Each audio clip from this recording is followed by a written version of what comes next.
Thank you. Please. Oops. You have fans in the I know, audience. look at that. Wonderful to be with the fans. Professor Muhammad Yunus, a very warm welcome Thank to the you. New York Times and to our Climate Forward event. You have inherited what you've called a revolutionary transition. You're tasked with restoring order, restoring the economy, creating jobs for the young people who are out on the streets, demonstrating accountability, but all of this amid a climate crisis. Yeah. How do you do that? Does it require a fundamental rethinking of how a country like yours prospers on a hotter planet? Well, thank you for raising that question.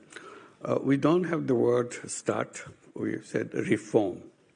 The whole theme of the government that we inherited from the student movement and the student revolution that just took place, which brought us into the power, is reform. We don't want to go back to what has happened to Bangladesh until August 5 this year. So the way they express it is that we push the reset button, done, build a new Bangladesh. So we are not inheriting things from our past. Okay. We build it completely new. So that's the task. Reform is the big agenda for us in every sector, because we have inherited devastated economy, devastated institution, destroyed the structures everywhere, policies. So we have to go build again in a new format. So this is the period that we go through the reform. Once the reform agenda is done, then we go for the election and have the new government come in. How do you do this in the middle of a climate crisis? This is something you have thought about for many years. You've talked about creating a society with zero emissions and zero poverty. What's your vision for how a country can prosper? Yeah, it's very difficult. The way I express it is more drastic way. I said over time that we have been in this planet.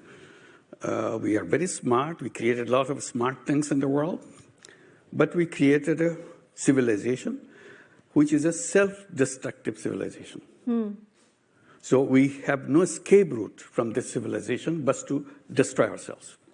What do you mean self-destructive? Self-destructive means if you see what is happening to the environment will make sure that the way we have damaged it, continue to damage it, will not let us survive on this planet. That's a self-destructive civilization, because it's not happening because God has willed it.